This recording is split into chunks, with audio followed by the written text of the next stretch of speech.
everyone. Thanks so much for being here today to talk about radical acceptance and finding the silver linings during this very difficult, surreal, unprecedented, all the words that we hear all the time about this year, 2020. It's funny because right before this presentation started, about maybe 60 seconds ago, I had to practice some radical acceptance as my computer completely malfunctioned, and I am trying to do this presentation on a phone. So bear with me as I practice radical acceptance and just, take things as I can. So, just to give a little bit of background, not like we all don't know what's going on this year. I think we're all very aware, but this is certainly a really trying year for us as helping professionals and certainly for our clients and families. We all know certainly that we're in the middle of a global pandemic, but on top of that, there's a pretty significant civil rights movement going on. One of the most heated political presidential elections that we've seen in quite some time. And then also a lot of environmental catastrophes and disasters that have been occurring as well. So we're grappling with sort of chronic uncertainty, stress, struggling with grief and loss. And for our clients in particular, our young adult clients, I think that their losses have been quite significant and profound. Loss of just sort of the milestones and normal social experiences and opportunities, graduations, proms, being able to go to concerts. These things are things that our young adult clients have not been able to participate in, and now coming up on almost a year. So with so much lack of control, how can we help both our clients and ourselves, for that matter, manage during this time? And I think that's when we really look to some of our DBT skills in particular, and also radical acceptance more specifically. But before I get into radical acceptance, just a very brief 101. When we look at DBT skills modules, we're looking at things like mindfulness, emotion regulation, interpersonal effectiveness, and distress tolerance. I think that there are tons of skills within each of these modules that will help us during this time. But again, for right now and for today, we're really going to look at radical acceptance. So radical acceptance, in layman's terms, I guess, often when we are impacted by intense negative emotions, our natural reaction is to be angry or to feel upset, to blame the situation, to blame others for the situation, or to blame ourselves for the situation, to judge ourselves as faulty or broken, or of course this happens to me because I am just so bad, or I am so damaged. And when we think about radical acceptance and accepting life on life's terms, and not resisting those things that you cannot change, it really forces us to realize that when we fight those things that we cannot change, we only cause ourselves more pain and more suffering. Radical acceptance does not mean that we approve of a pandemic going on, or that we're happy that all these environmental disasters have been occurring throughout the country and the world. It simply means that we're acknowledging the reality as it is. So when we think about acceptance, just to give a little bit of an example, actually, not everybody doesn't like the rain. I don't like the rain. I prefer the sun.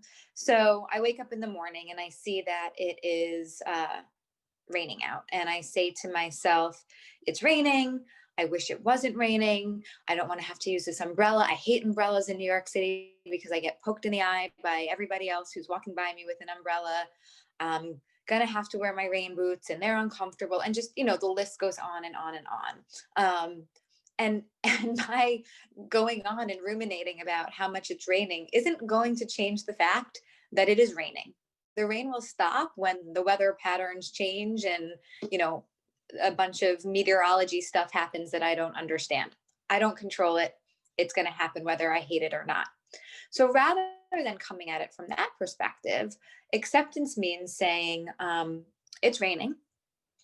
Can't do anything about the fact that it's raining. Going to grab my umbrella, grab my coat, grab my rain boots so that I'm prepared and go on with my day. And I know that the rain is eventually going to stop. And when it does, I'll feel pretty good.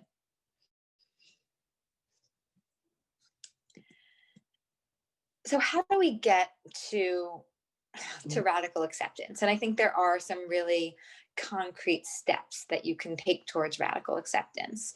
The first is, I think what we have to tell our clients is that you have to identify the event that you are having a hard time accepting and really define that event. What is it? So the rain example, it's raining out and I don't like the rain.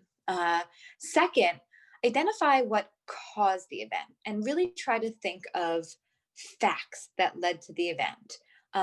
Try not to blame self as you write out the causes. Focus on facts, not judgments, which are sort of have good and bad statements to them. Facts. 3, accept the feelings. Observe whether certain feelings arise in you as you think about the event and its factual causes. Be open and observe the feelings and sensations that arise in your body, like, are my palms sweaty? Is my heart racing? Accept fully these emotions and the physical sensations. When we accept these feelings instead of fight them and accept them in a non-judgmental way, there will be more of a sense of ease that comes over the individual. And then 4, make a proactive plan, because once you accept the feelings, you can then actually make a plan to feel better about the situation and about its effect. What can you do to make the situation either feel better or impact you less?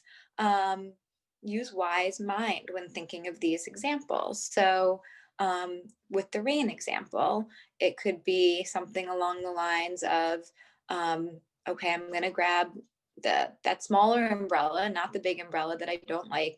I'm going to grab my rain boots. I'm going to put on my jacket, and I'm going to use this time that it's raining, where I'm not outside, to, you know, accomplish X, Y, and Z, so that when it stops raining, I have all this extra free time to go out and enjoy doing the things I like doing when it's sunny out. Another way that, you know, we can sort of get to a place of radical acceptance is through the use of coping statements. And coping statements are wonderful, wonderful tools to use when dealing with difficult emotions. Coping statements remind us that while there are some things that we cannot change in life, it is possible to let go of the negative feelings and emotions. The present moment is all we have. And I know a lot of times it can become really easy to sort of obsessively ruminate about the past or obsessively worry about the future. But at the end of the day, what we have is the here and now. And coping statements can help us to stay in the here and now, which is the only thing that we really have control over. A wonderful coping statement that I like is, I accept this moment as it is. This moment is just as it's supposed to be, is another version of that. And just repeating those coping statements to self can really help shift the mind into radical acceptance. What we have found, both with our treatment team, because we're practicing this a lot in our countertransference team meetings and in our DBT staff meetings, and also with our clients and our families, is that when when we can get to a place of radical acceptance, um, which opens up problem solvings, um, we can also find the silver linings even during this crazy year of 2020. And it can be really powerful to find the silver linings in a deeper time or in a difficult time. So just to give some examples of some of the positive silver linings that we are finding, that our clients and our families have found, are, during this time, for some, it has given them a very unique opportunity to slow down, to just truly slow down, because we can't run from appointment to event to social activity to class, because those things aren't happening, or not happening in the usual way. Each interaction that we are having, or that our clients are having, can actually be deeper, and they can be more present for, because they're not worried about the next thing, because the next event isn't happening due to COVID. And with every day not feeling like this major race to get to the next thing, um, we're connecting, and we're more present, and we're learning about true intimacy, and letting people see us for who we really are, and really learning about them for who they really are. The other thing that a lot of our clients and families have identified as a silver lining is that they're getting to spend more time at home with their immediate household. And with spending more time uh, with their immediate household, they are learning things about their own family members. They're connecting in deeper ways. Yes, of course, there's going to be a little bit more conflict, but with conflict comes the opportunity for growth and for learning.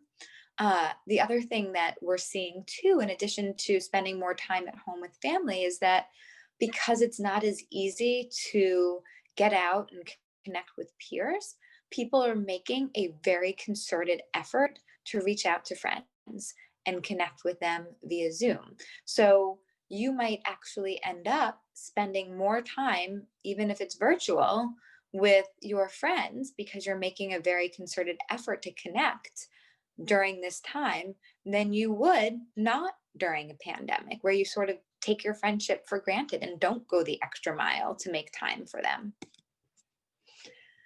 The other things that we're seeing is some real opportunities for self-growth and for reevaluating life on life's terms.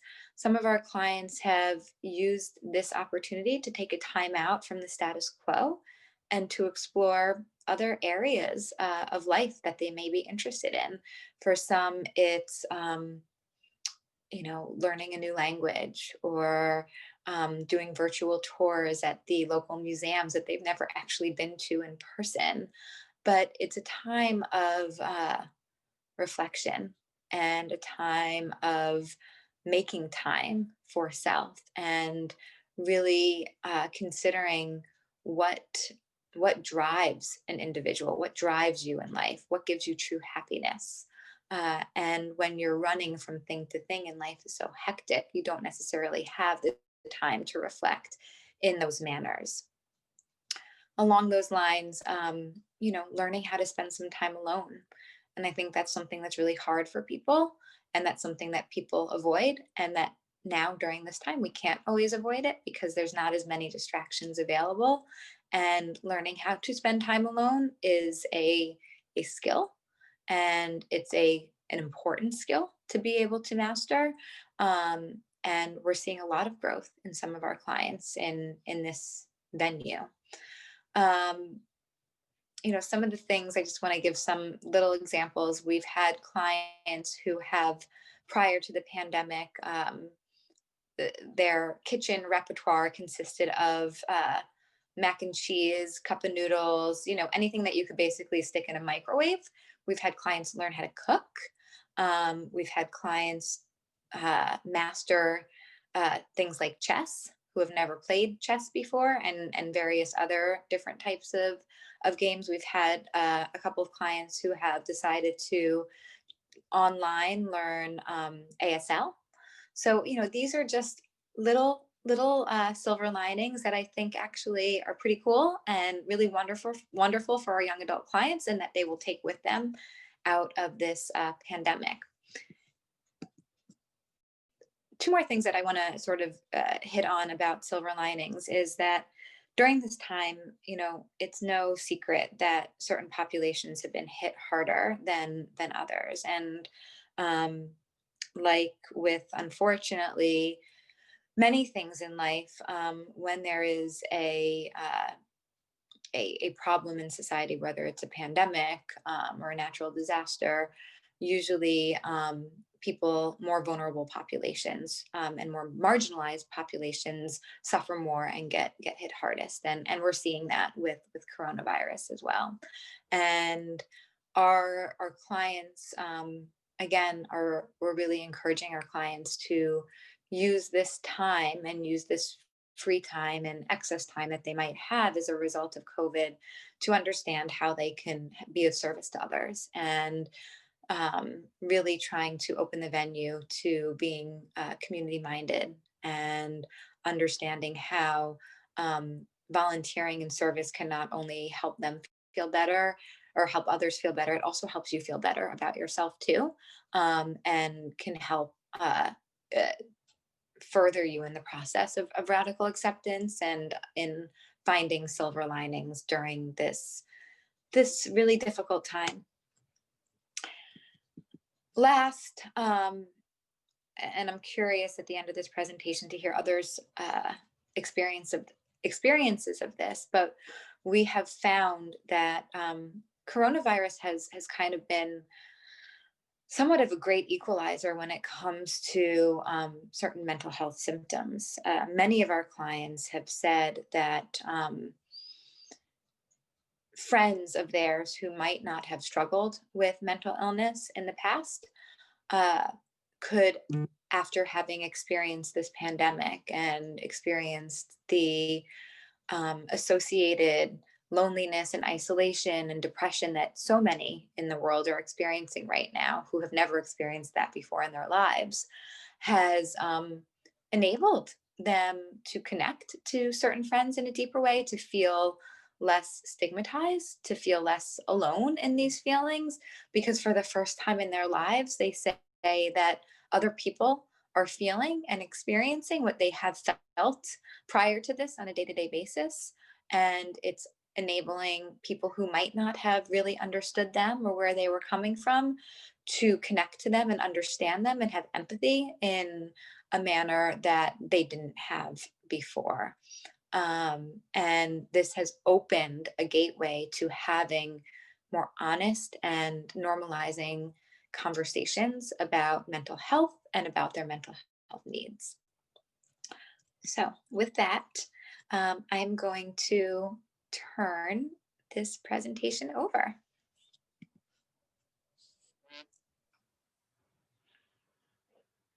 Okay, I think that is my cue. Thank you, Amanda. Thank you. No, thank you. I found I was reflecting as you were talking, and especially thinking about radical acceptance. And this morning, I had the privilege and opportunity to speak with a psychologist who does a lot of research on mindfulness. And we were discussing the experience of this kind of tension of, on the one hand, by gently attending to what goes through our minds in the moment, noticing what's there, that can help bring calm to the mind. And this is a person who does a lot of intensive meditation and studies people who meditate. And then on the other hand, noticing that what we try to push away can try to come back even stronger. And you mentioned that in one of your PowerPoints here, is that that sometimes pushing something away and wanting to say this is not true can actually increase the intensity of it coming back. So one thing that was striking was he was talking about from two different directions on the one hand, we have, by attending to what's there in a gentle way, saying this is what is.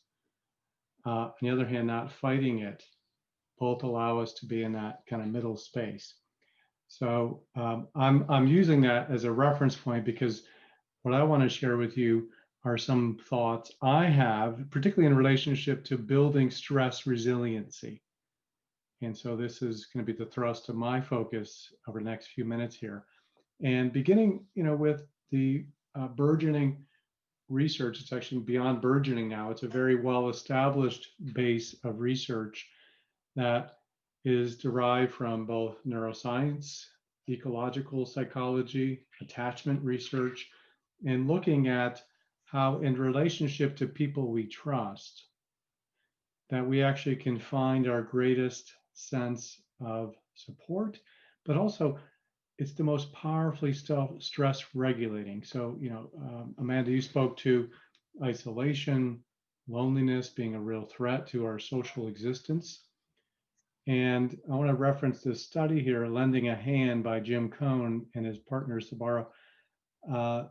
What they did was, and he's done a lot of work on this, assessing, putting people in different conditions of stress and finding that literally holding the hand of someone that we trust on all measures of physiology of stress is the most stress relieving thing we can do as humans. And that other things we might do are more effortful. So I point to that because I think there's something foundational about having a place where we can trust people, we can feel safe, that is foundational for continuing to have resilience. And then in terms of other things I'm thinking about as I work with clients, as I work with staff, we go to the next slide here, thinking about education regarding the types of stress.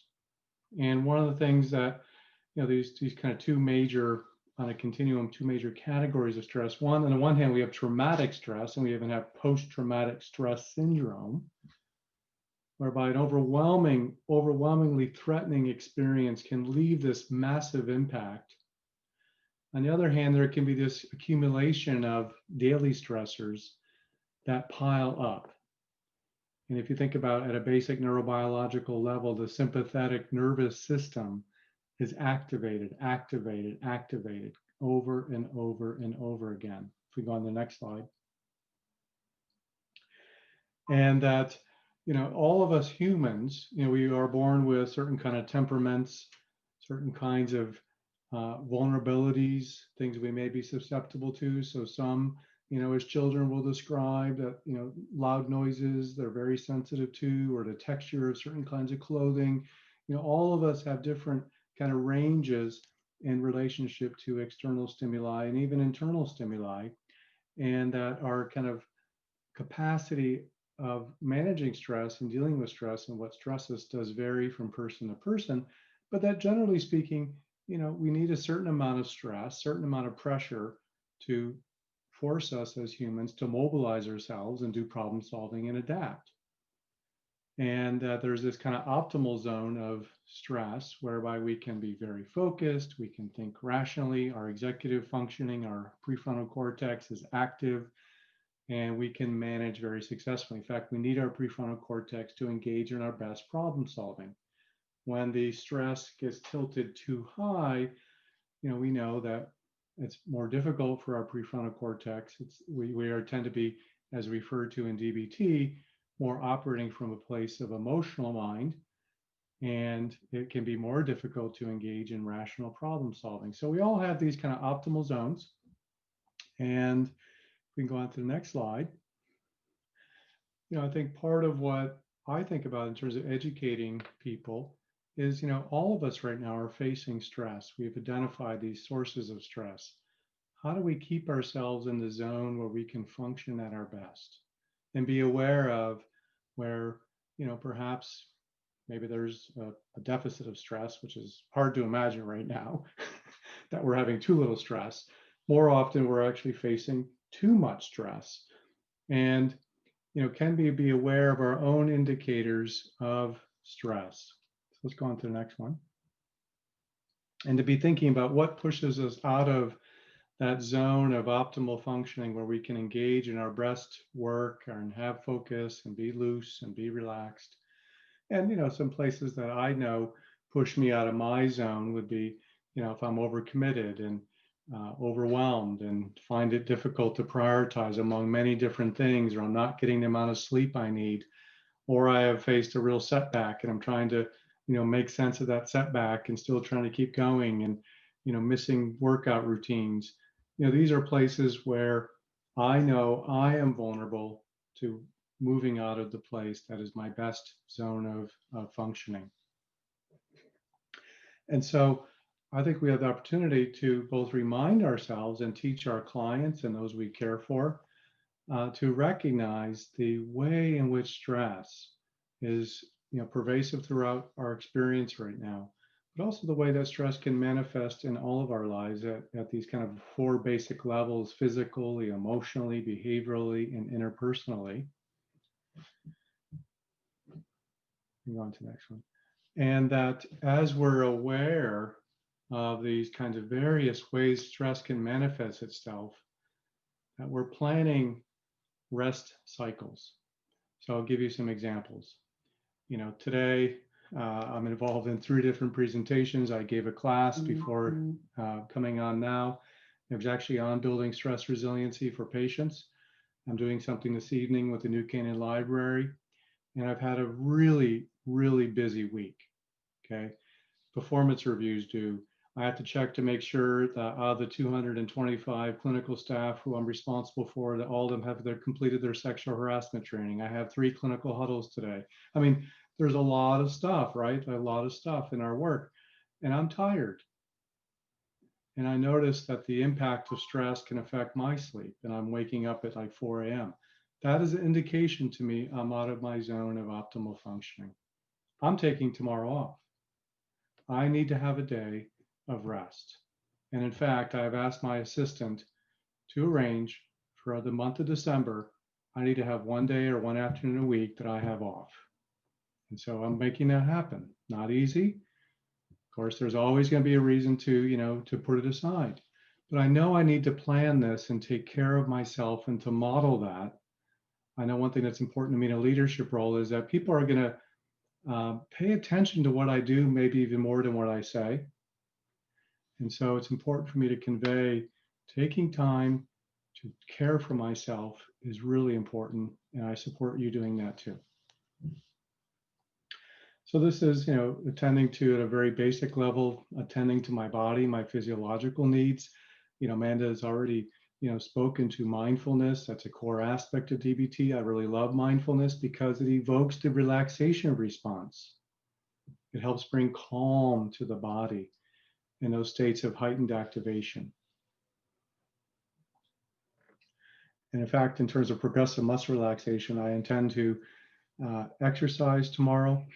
And I'm thinking about, getting a neck massage. Speaking of progressive muscle relaxation, all right. And, of course, these things that we know about living with stress, right? Stress resiliency, we know getting a good amount of sleep. All of us have different ranges of sleep we need, but getting the sleep we need, getting the hydration we need, the exercise we need, the time outdoors, and moments of gratitude I'll say a little bit more about in a minute.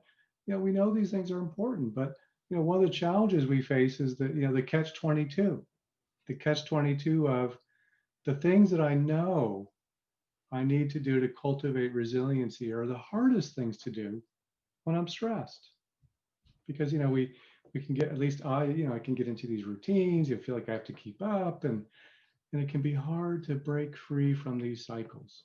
So this is why I think I love the, Amanda mentioned planning, and being able to cope ahead is really important. And this is why I'm taking tomorrow off to plan those breaks so that I can step outside of, the rat race. And, all of us right now are also dealing with the uncertainty of, how long will the pandemic go on for? When will the vaccines be available? Who gets them first? And at what point will the population be vaccinated enough? And what if people don't take vaccines? And all these questions and all the uncertainties that can leave us in this kind of limbo state. And, I loved Amanda's comment about, staying grounded in the present experience, what we can manage today. And I like to add to that, to be thinking about what are the larger values that guide our lives. And one of the things that I think about is helping others. And in these last few months, my family and I, we've participated in supporting a food bank, and really thinking, like, every week when we get our groceries, what groceries can we get for people who right now don't have the same access to food that we have and privileged to have? And how do we take care of for them? And that's been a larger value that's been very grounding for me and my family. And, how do we, spend time? We've gotten a lot of new board games to become, spend time together playing board games. And, I'm trying to learn new things during this time. And I'm still trying to learn how to speak Spanish. It's been a several-year project, but I'm trying to get better at it. My wife speaks Spanish and she's Hispanic, so doing more practicing. I have a lot of opportunity now because we're sheltering in place to practice Spanish speaking. So again, that larger value of connection and learning. And this is something that what I aspire to do on a regular basis. I try to do it every day, but to look for the good stuff going on. I mean, there's a lot of bad news in the world. I sometimes I look at my phone and a little bit anxious about seeing what's going on in the news, because there's a lot of, we reference today the news, and there's a lot of heavy news in the world. And we can, and when we're stressed in particular, and this is even kind of an evolutionary adaptation, we can be looking for threats, and we're primed in some ways as humans, to be noticing and looking for threats to our survival, threats to our self-esteem, various kinds of threats in our world that can threaten our security. Well, gratitude is nice because it does allow us to take a step back and to notice what's working well and what's working right. And if maybe I'm the only one on this call who has some of these tendencies, but from time to time, I might have a perfectionistic tendency emerge through. And gratitude is very nice because it's like saying, you know what, I'm going to really be so grateful for what is going well and what's good enough and what's right. And that kind of can, again, evoke a relaxation experience and an enjoyment of the positive things in the moment, even when there are difficult things in the moment, which I think resonates very nicely with the notions of radical acceptance, and also can help us sleep better. So when I'm on my best, progress, not perfection, before I go to bed, I will go through, and when I'm really doing well, write down things I'm grateful for from the day. And it could be, had this great meeting with patients today, and we really were connected, and they learned a lot, and I enjoyed it with them. My daughter and I, we went to the pool, and she's doing a swim team, and even though we're all wearing masks, she's really enjoying the learning how to swim. And taking those moments to really have gratitude and appreciation. So those are some of my thoughts on coping over the next several months and building our resilience. And I know we're going to open up for discussion and your comments and have talk together about these things. Thank you, Dr. Groat and Amanda. I found myself listening to you all and feeling my own personal stress levels reducing and my shoulders kind of lowering a little. And I I was actually chatting with a friend earlier today about, what are these silver linings that you guys are going to be talking about today? Because it's hard to find. It's hard to find the good things when there are so many things. And I appreciate the comment that was in the chat about the, overarching pandemic of anti-science, but also, the pandemic of racism and all the other kinds of things that we have been facing this year and for many years. So when you really start to identify all the problems, my shoulders creep up, and I also need that neck massage that you're thinking about tomorrow. But then when you do the practice that you all are describing, and I found myself being really in touch with that as you were discussing, you can start to find some of those silver linings and identify that for our clients, but also for ourselves as helping professionals. So I just wanted to express my gratitude to both of you for guiding us through some perspective taking in this moment. So I'd love to be able to open up the conversation for any questions or comments. You're welcome to put things in the chat box that I will be happy to read, or if you'd like to turn off your microphone and get my attention and say something to the group, I'd be happy to invite any of you to comment, question for Dr. Groat or for Amanda.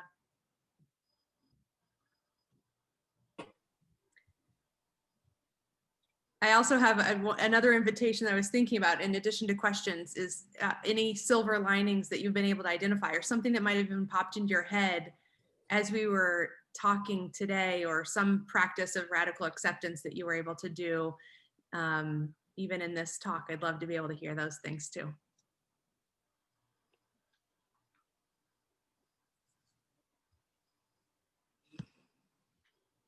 Some gratitude that Michael is at Silver Hill from Carolyn in the comment. Well, thank you, Carolyn. Yeah. I'm curious about who Brad Pitt is today. So. I see Brad Pitt joined us. Brad Pitt is very interested in radical acceptance. Absolutely. Yeah, I'm really grateful Brad showed up. Yeah, I'm grateful too. Carolyn, did you want to say something in addition to your gratitude for Dr. Groat? Well, I worked with him when he was at Cooper Reese. I have a mental health law practice, so we refer a lot of people to different places. And we send a lot of people to Silver Hill, so it's always great to have a good contact. I just wanted to add that pets have been a real help in this in this pandemic. Couldn't have done it without her. So Absolutely. A lot of people, I notice a lot of people with puppies these days. Yeah. There's actually the number of dogs and cats in shelters has decreased dramatically during COVID, which is wonderful. The second thing that actually we are doing here is that so many of our clients have various different pets, and because of allergies, we can't have all the pets on site that we want to. Also, some of our clients have snakes and gerbils and guinea pigs. It would be a disaster if we had an open pet policy here. So during COVID, however, a lot of the clients have wanted to do Zoom pet show and tells. So we've gotten to meet all of our clients, fuzzy and non-fuzzy pets, the snakes too. That's fun. And sometimes our pets demand our attention by barking and all these other things in the background when we're in sessions. At least my dog does. But I think it offers a nice opportunity for connection, and even our clients get to see some of a little window into our life, which can help with that therapeutic connection. So I appreciate that. Those pet show and tells are really fun. My dog doesn't love to participate, but I volunteer her anyway. So yeah. Barbara was also talking about, Barbara Hall mentioned that she loved doing phone therapy at home, and patients love it too. So, to be able to work from home, I really relate to that, Barbara, because, as a therapist, I never really imagined that I would have the opportunity to work from home, because we typically are so connected with our clients in person. So to be able to be at home and wear fuzzy slippers and get a cup of tea from my own kitchen is a really lovely experience. So I appreciate that. There's also a few other comments I wanted to highlight in the chat. Michelle mentioned a resource called a book called Trauma Stewardship for people in helping professionals. And that even can be a nice gift recommendation for maybe the holiday season, for our colleagues and friends who are also in this field, called Trauma Stewardship. Some other people identified some silver linings. Vicky, you were talking about including a deeper appreciation of what you do have in your life. Do you want to share anything more about that? About what are some of the things that you've been able to identify you're grateful for?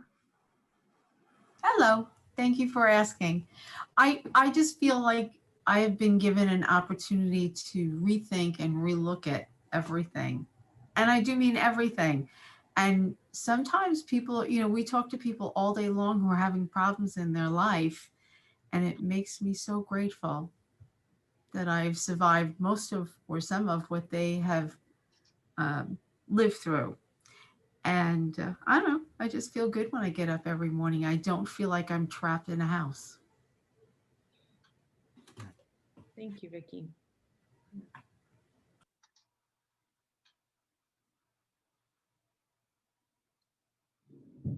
Eric, can I jump in with a special gratitude to? Yeah, absolutely, Kim, go ahead.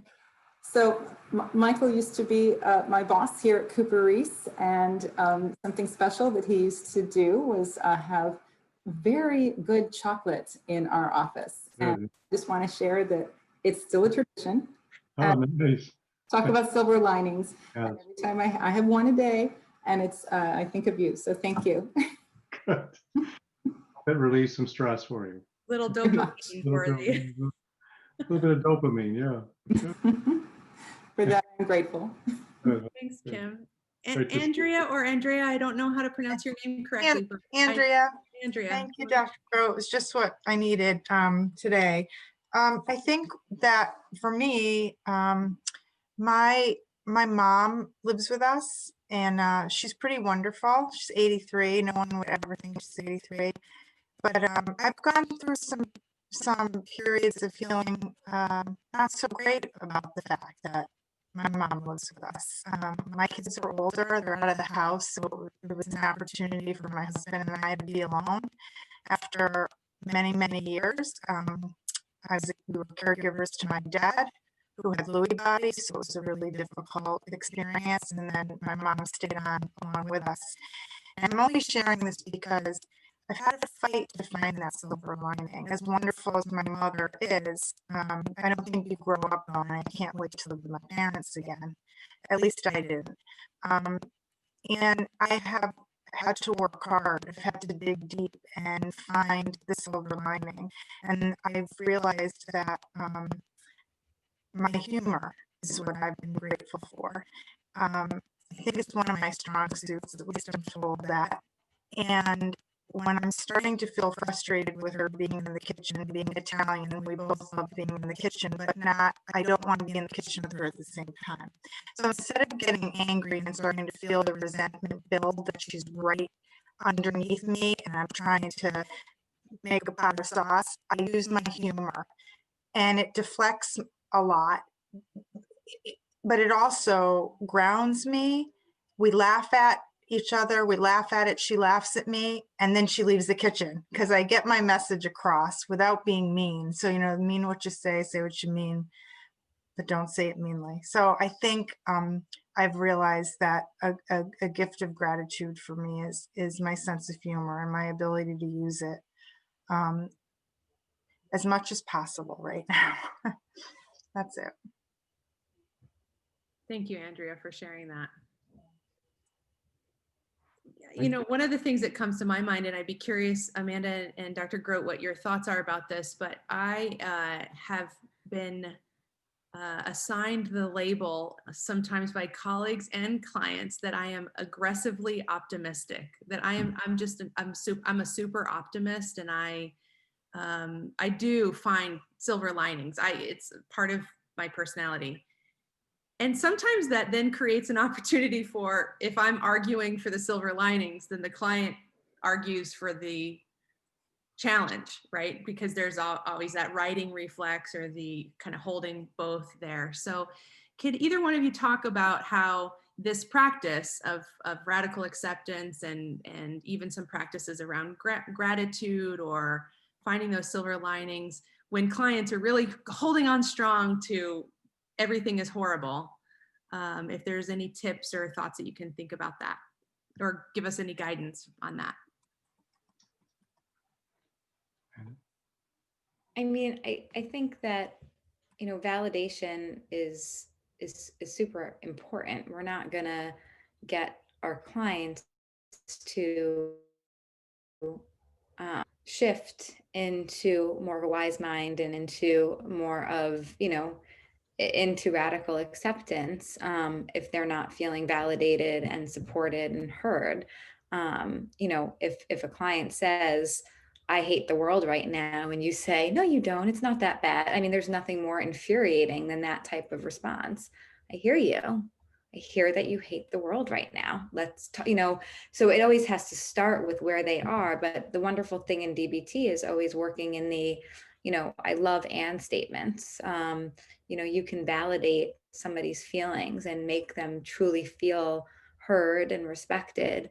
And at the same time, begin, depending on the client and where they're at, to encourage them to challenge some of that way of thinking and challenge them to get into wise mind. I think also I love when clients are sort of in that really like deep negative, angry place, is even sort of shifting to the somatic and figuring out where they're storing that in their body and using the body as a way. Often they're able to release it in their bodies before they are able to release it verbally even. So really working to figure out, well, where is that stored? Where is it? Is it in your throat? Is it in your stomach? And then doing some exercises to help release it that way as well. Yeah, and one thing I would add is, the things we're talking about in terms of ways of coping and ways of being resilient are intended to be resources or tools people can use when they're ready. And I think a number of us, when we're working with people who come to us, at least here in a hospital, people come in with dire circumstances and wickedly difficult problems. And so, joining them in their moments of pain and suffering is where I start with them.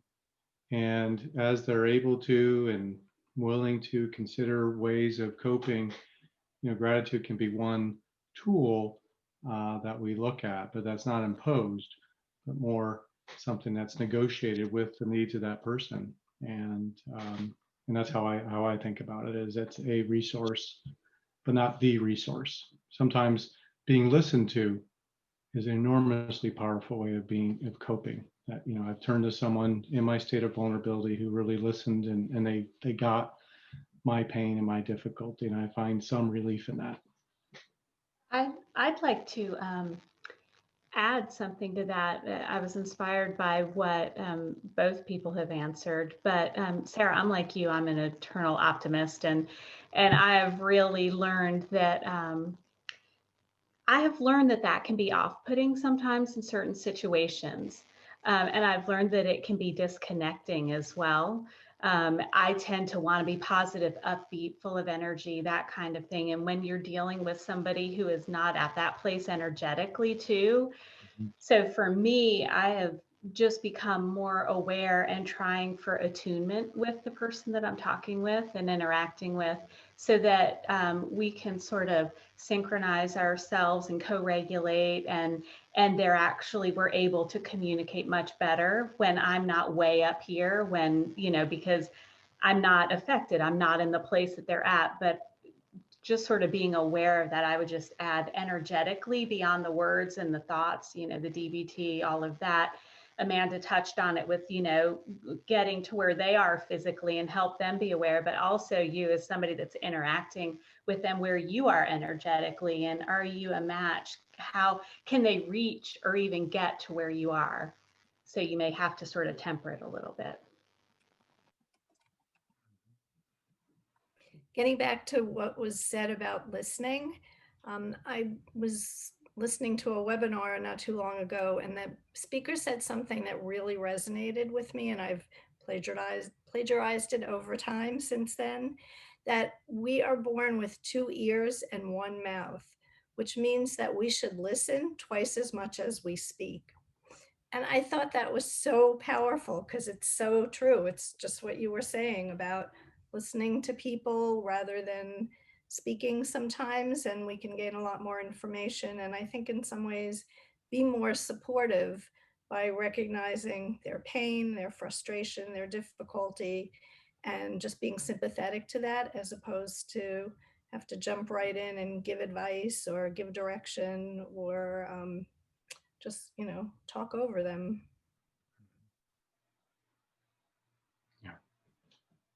Thank you. We have about 1 more minute. I'd love to be able to end on any other kind of silver lining or gratitude that anybody'd like to express. And then we'll close up and give you a few minutes before we head on to our next thing.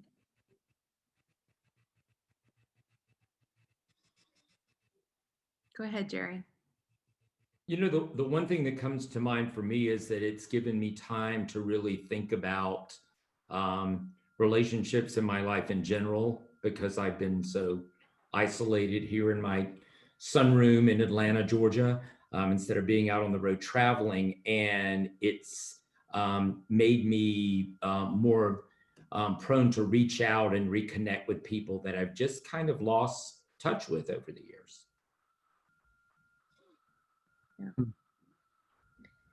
And I'll add that this is exactly a silver lining here of having all of these little squares on this computer screen, because very honestly, we would not be able to gather with you all on a weekly basis every week for the last several months without it. And I don't know if previous to this pandemic, I would have been logging on a weekly basis to something like this. So this has really shifted that opportunity. So as much as I think we miss being in one place together, it's also increased accessibility to be able to come together in groups like this. So I really appreciate your presence here, and Dr. Groat and Amanda, your guidance and information and support today. And I will pass things on to Tracy to close us up. Yes, thank you, Sarah. Thank you, Dr. Groat and Amanda. I just have the warm fuzzies over this, this session today, and I know I needed it so much as well. Next week, we actually have a CE event with Academics West. So I'll be sending the registration information to talk a little bit more about that. And so be on the lookout for that. And I'll also include the link to the book that Michelle mentioned in our follow-up email. And we always do include the slides as well after. And we just can't thank you enough for just showing up every week and adding your voice to the conversation. It means the world to us. And my silver lining is all of you. And really, like Sarah said, being able to connect to you in this very real way, even if we can't be all together, it is definitely my silver lining. And a lot of you I've gotten to know better, I think, than if I would have just been on the road. So anyway, I'll leave you with that. Enjoy your afternoon, and we'll see you next week.